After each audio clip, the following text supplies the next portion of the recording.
Welcome to this session of energy conservation and management. Today's session we will discuss about the industrial energy conservation. Myself, Anirban Sarkar, Assistant Professor of Mechanical Engineering Department of JS College of Engineering, Kalyani, Nadia, West Bengal. First of all, we need to know what is the need of energy conservation in our country. So at first, we will go through that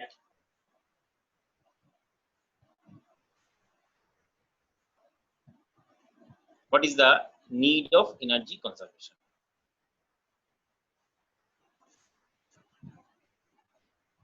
The primary energy demand in India has grown about 450 million tons of oil equivalent in 2000 to 825 million tons in 2050. This is expected to increase somewhere between 1250 tons and 1500 tons millions by 2030. This increases is driven by a number of factors, the most important of which are increasing incomes and economic growth, which lead to greater demand for energy services such as lighting, cooking, space cooling, mobility, industrial production, office automation, etc. This growth is also reflective of the current low level of energy supply in India. There is a large latent demand for energy service that needs to be fulfilled in order for people to have reasonable income and have a decent quality of life. Now, the government of India has undertaken two prolonged approach to cater to the energy demand of the citizen while ensuring minimum growth of carbon dioxide emission, so that the global emissions do not lead to irreversible demand to the ecosystem. In the generation side, the government is promoting greater use of renewable energy, mainly through the solar and wind, at the same time shifting towards supercritical technology for coal-based power plant. Efforts are also being made to efficient use of energy in the demand side through various innovative policy measures under overall ambit of Energy Conservation Act 2001, that is ECA. Also, as per India's intended national determined contribution, it is required to reduce the emission intensity of its GDP by 33 to 35% by 2030 from 2005 level. So this Energy Conservation Act was enacted in 2001 with the global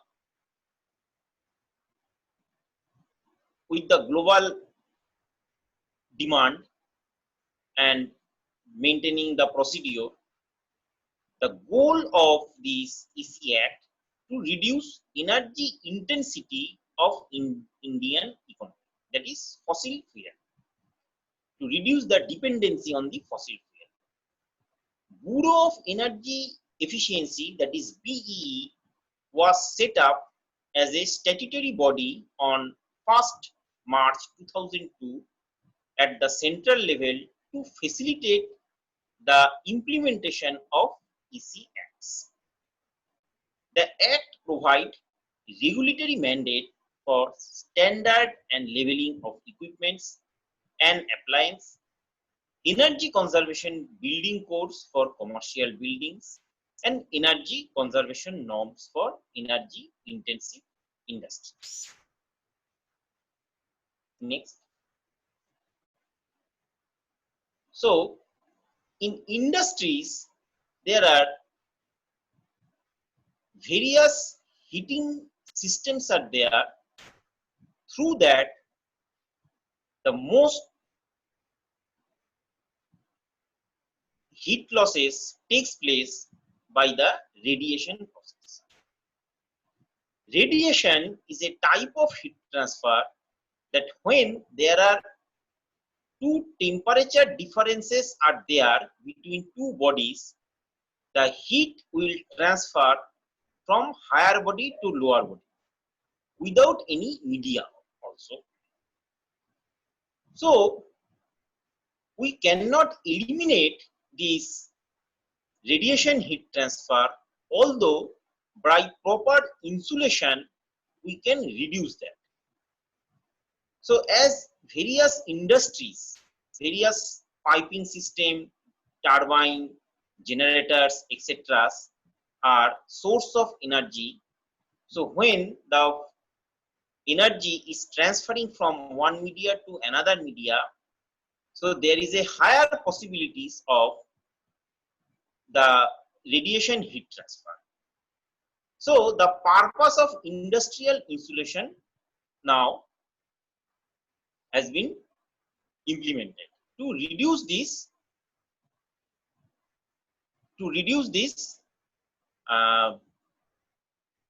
heat transfer.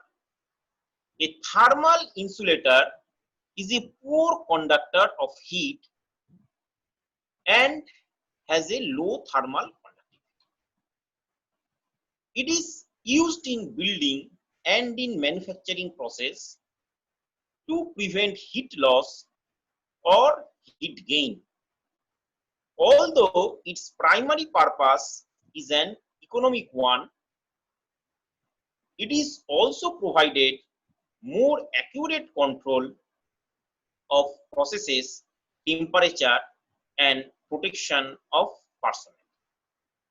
It prevents condensation on cold surfaces and the resulting corrosion. Such materials are porous, containing large number of dormant air cells. Thermal insulation delivers the following benefits. First of all, it reduces overall energy consumption. That means it reduces the generally the radiant heat transfer so as to reduce the overall energy consumption. Offer better process control by maintaining process temperature. Prevent corrosion by keeping the exposed surface to a refrigerated system above dew point. Provides fire protection to equipments. And it is also absorbs vibrations.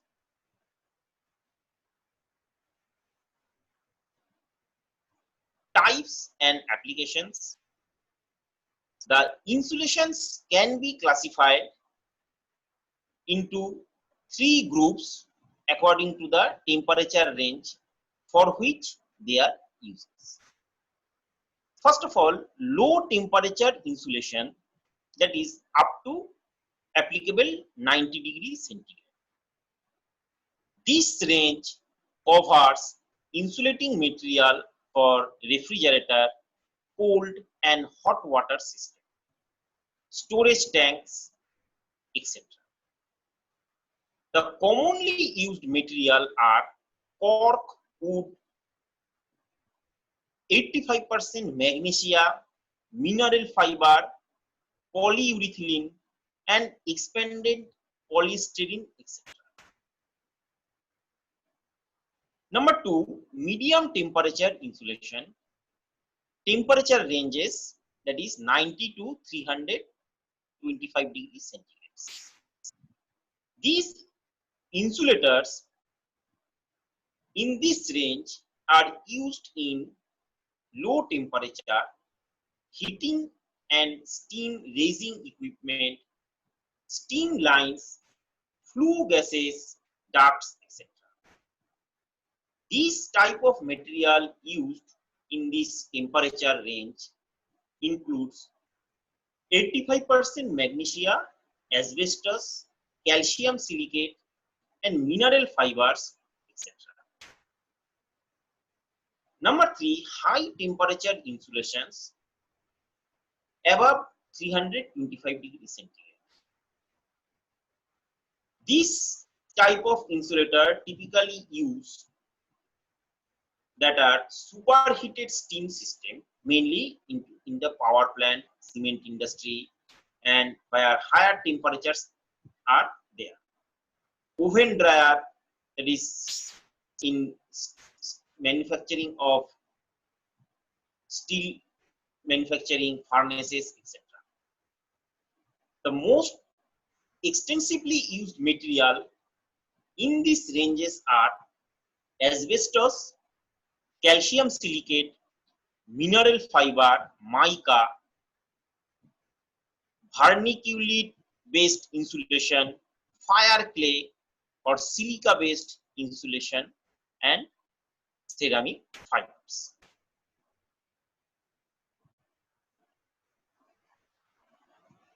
Now, insulations of material. Insulation material can also be classified into organic and inorganic types.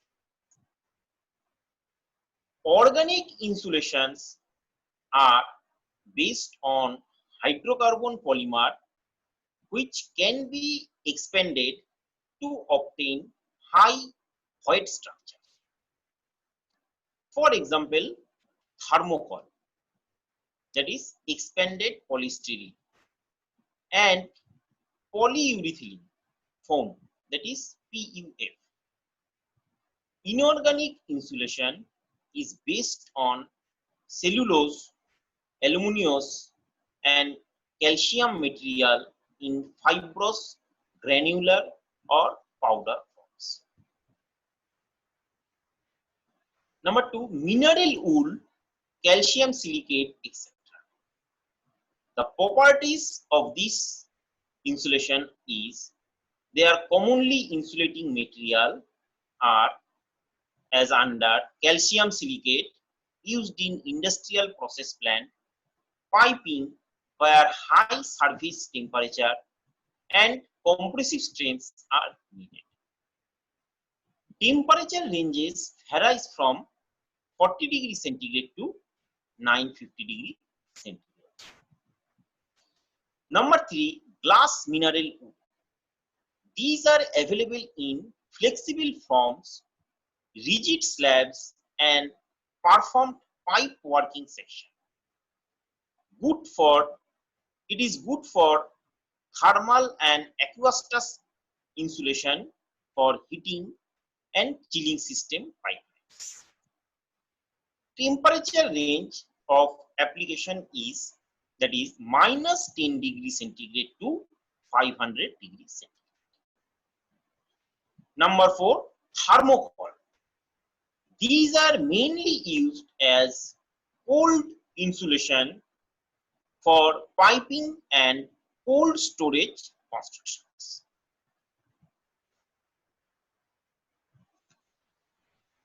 Now, economic thickness of insulation. Why it is required? That is, insulation of any system means capital expenditure. Hence, the most important factor in any insulation system is to analyze the thermal insulation with respect to cost. The effectiveness of insulation follows the law of decreasing return. Hence, there is a definite economic limit to the amount of insulation, which is justified. An increased thickness is uneconomical and cannot be recovered through small heat savings.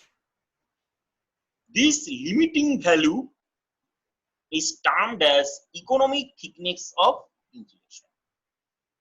Each industry has different fuel cost and boiler efficiency. These values can be used for calculating economic thickness of insulation. This shows that thickness for a given set of circumstances result in the lowest overall cost of insulation and heat loss combined over a given period of time.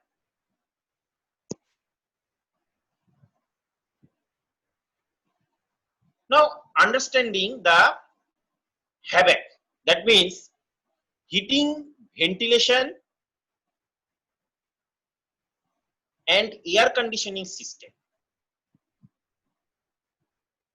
and also include refrigeration system that transfer the heat energy from or to the products or building environments.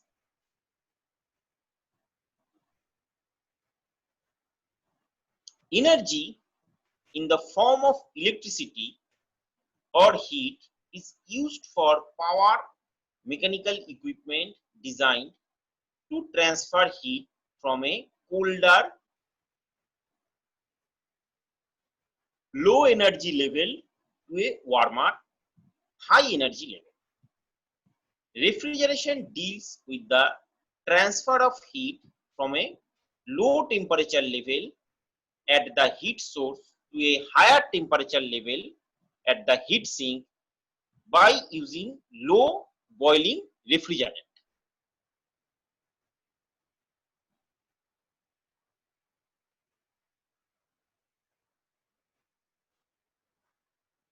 The basic component of an HVAC system that includes the mixed air plenum and outdoor air control. Therefore, number 2, air filter, C, supply fan, exhaust or relief fan and an air outlet, outdoor air intake, ducts, thermal devices, return air system, heating and cooling coils, self-contained heating or cooling units, cooling towers, boilers, control wheel, water chiller, humidification and dehumidification equipments.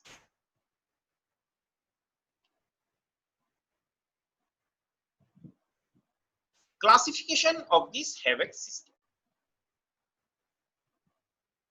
The major classification of this HVAC system is a central system and decentralized or local system.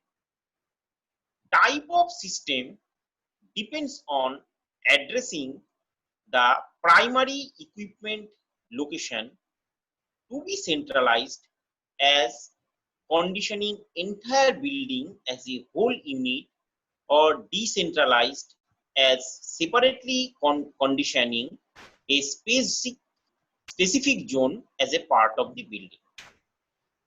Therefore, an air and water distribution system should be designed based on system classification and the location of primary equipment.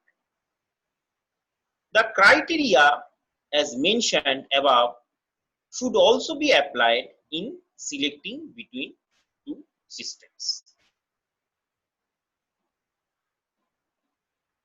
Now, here is a comparison of central and local system according to the selection criteria. temperature, humidity, and space pressure requirement in central system fulfilling any or all of the design parameters, decentralized system fulfilling any or all of the design parameters. Capacity, considering HAVAC diversity factor to reduce the installed equipment capacity. Significant fast cost and operating cost. In a decentralized system, maximum capacity is required for each equipment and equipment sizing diversity is limited. Redundancy, standby equipment in case of central system is accommodated for troubleshooting and maintenance. And in a decentralized system, no backup or standby equipment. Special requirement, in a centralized system, equipment's room is located outside the conditioned area or adjacent or remote from the building, and installing secondary equipment for the air and water distribution, which requires additional cost. High capital cost, that is fast in central system, and in decentralized system, affordable cost. On the other hand, in decentralized system, possibility of no equipment room is needed. No other rooms is required. Operating cost, in a centralized system, more significant energy efficient, and decentralized system, that is less efficient primary. And here it is a higher operating cost.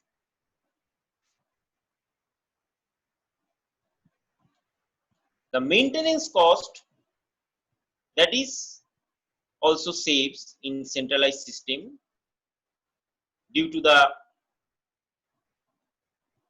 excellent condition of the system. And decentralized system, accessibility of equipment to be located in the basement, so it is difficult to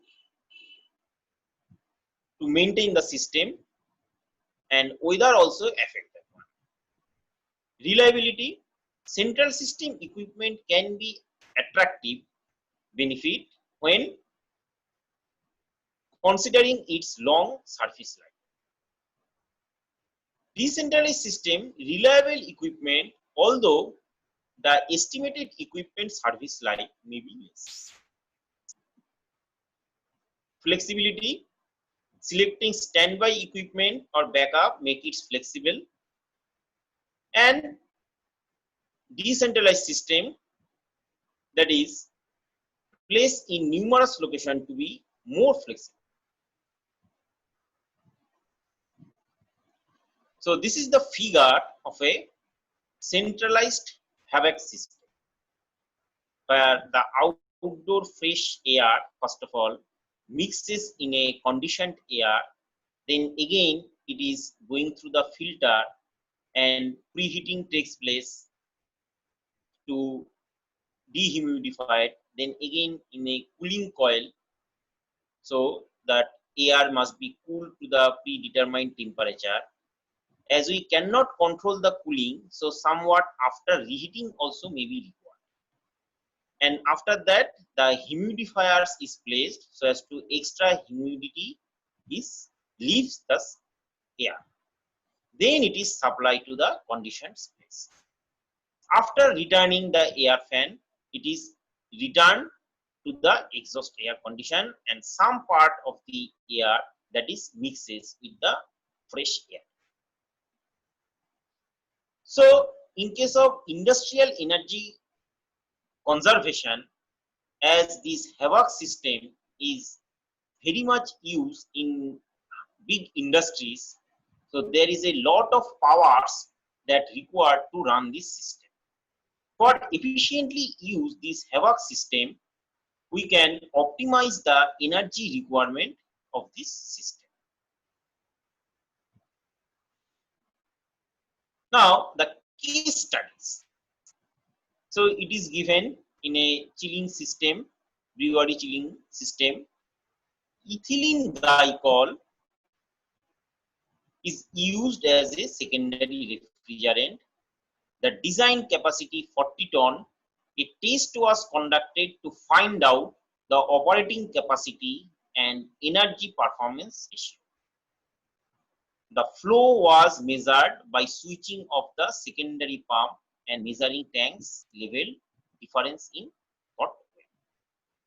Now, what are the data are given? Temperature of ethylene glycol entering evaporator -1 degree centigrade and leaving the evaporator -4 degrees centigrade. Flow rate of ethylene glycol, that is 13,200 kg per hour. Evaporator ethylene glycol pressure drop inlet to outlet, that is 0.7 kg per centimeter square. Power input to compressor electrical power in kilowatt measured 39.5 kilowatt. Specific heat capacity of ethylene glycol 2.34 kilocalorie per kg degree Kelvin. So now to calculate this one, that is net refrigerant capacity, we can say that is net refrigerant capacity, we can find out that is ton of refrigeration, that is MCP delta, that is mass of flow rate into the heat capacity and the temperature difference. So as we can find out that by putting all the value, m is equal to 13,200, cp is equal to 2.34 and t in minus t out, that is plus 3. So ultimately we will get 30.65 ton of refrigeration. Now kilowatt per ton rating, that is measured compressor power in kilowatt by net refrigeration capacity. So that means it will give us 1.29 kilowatt per ton of refrigeration. Now coefficient of performance COP, that is we know that is 3.516 by kilowatt ton rating. So with this, that is the kilowatt ton of rating, it will be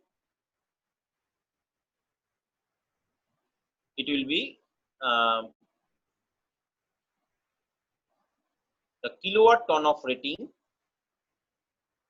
as we can measure, that is measure 9.3 of the system.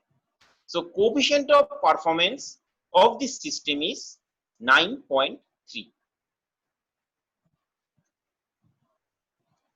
So with this we are concluding today. Thank you for joining this session.